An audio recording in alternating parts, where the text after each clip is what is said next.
Now, when it comes to making a decision in your love life, people often say, just follow your intuition. But when it comes to following your intuition, it doesn't always come easy for most people. On this video, I'm going to share with you tips on how you can use your intuition to attract love.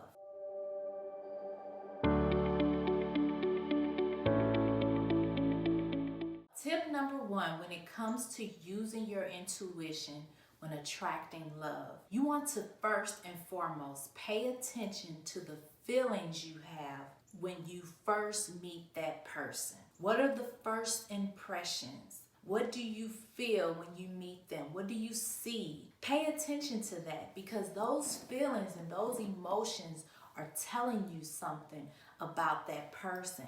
And this is how you can begin to tap into your intuition. When it comes to tapping into your intuition in relationships or in any area of your life, paying attention to your feelings, what's going on, what are some things you're thinking or envisioning, that is going to help you to develop and grow your intuition even more. See, your intuition is a spiritual faculty that you have, and it's just like a muscle. It requires you to exercise it in order for it to get stronger. So you want to begin to develop your intuition by really getting in tune spiritually with how you feel.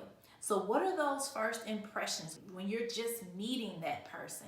What are you thinking? What are you feeling? Pay attention to that. That will tell you a lot about a person. Next, you want to begin to understand the difference between the intuitive feelings and guessing. See, there's a big difference. When it comes to following your intuition, there is an inner knowing, an inner awareness, a knowing. There's no second guessing.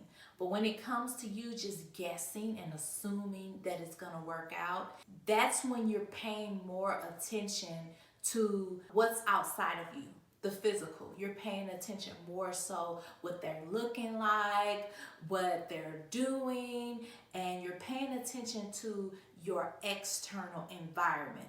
But when it comes to tapping into your intuitive feelings, you want to go within.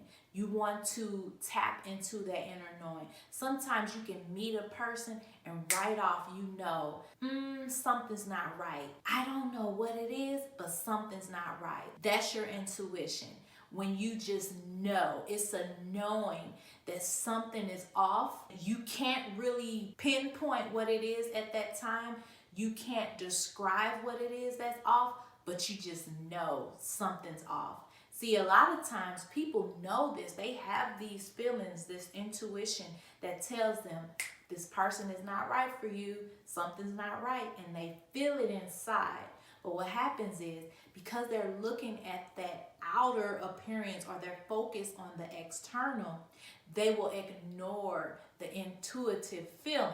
And so they'll keep going in the relationship, ignoring all the inner warning signs that are constantly telling them, stop, stop. It's like an alarm going off in their spirit. They just tune it out and they just keep moving forward in that relationship. And what happens? Later on, they find out, I knew something wasn't right, but I just didn't know what it was. So what you want to do is begin to trust those intuitive feelings. Begin to analyze them more and really develop and question them. And take your time and really learn how to follow that as you move forward in a relationship. Or in any area of your life, you can use these principles. What are you feeling? What's going on? That's how you can determine whether you're going by your intuitive feeling or if you're just guessing. If you're just guessing, you're thinking on what you see, hear, taste, touch, the physical faculties. But you want to begin to pay more attention to your spiritual faculties. They are powerful. Next, you want to ask yourself, what are the mental pictures you envision about that person or that relationship? What are the mental pictures? What do you envision of yourself with that person? Can you see yourself in a relationship with that person? When I say mental pictures, I'm talking more about, again, your spiritual faculties, your intuition, your reasoning, your imagination. I'm not really talking about what you see physically, all of those things, but really paying attention to the vision. Because a lot of times you can be in a relationship with someone, but there's absolutely no vision. There's no vision of being with that person. And now there are times when people can force and create and make a vision or try to make something that's just not meant to be. You want to pay attention to what are you envisioning intuitively. Do you feel comfortable? Do you feel safe? I remember when I first met my husband, years ago, one of the things I noticed is that I always felt so safe. I always felt like I could trust him and like there was just a deep connection, a friendship. You want to pay attention to that. What do you envision? What do you see? What are the mental pictures? Can you really see yourself in a relationship, marrying this person, starting a family with this person, traveling the world with this person? Because this person, that may not be their vision, for you. And so you don't want to trick yourself into forcing something to be when that's just not how things are lining up. Pay attention to the mental pictures. Now, finally, when it comes to using your intuition to attract love, you want to pay attention to, are you feeling anxious? Are you feeling worried? Are you feeling uneasy? Are you feeling as if you're insecure around this person? This is very important. Do you feel like you need to be something you're not? See, when it comes to you walking in a flow of following your intuition and attracting real love, there's a peace that comes with that. It's effortless. It's an ease. Love is easy when it's purposeful. You don't have to force or make something.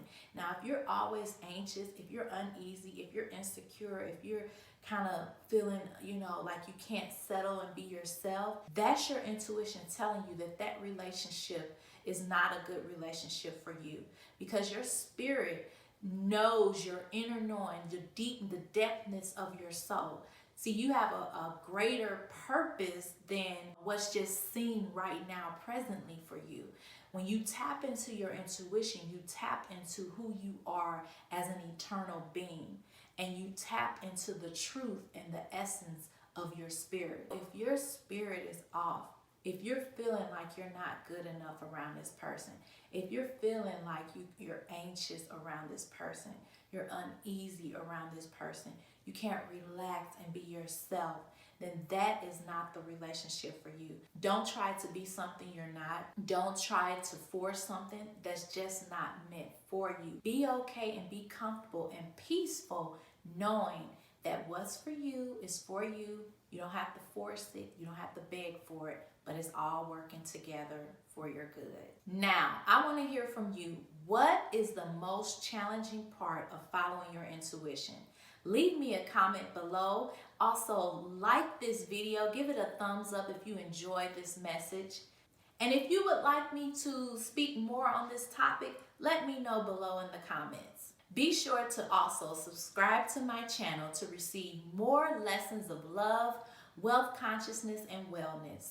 And if you're interested in going deeper in attracting real love, I want to invite you to join my free webinar, Manifest Your Soulmate. Click the link in the video description. Thanks again for watching, and I'll see you in the next video.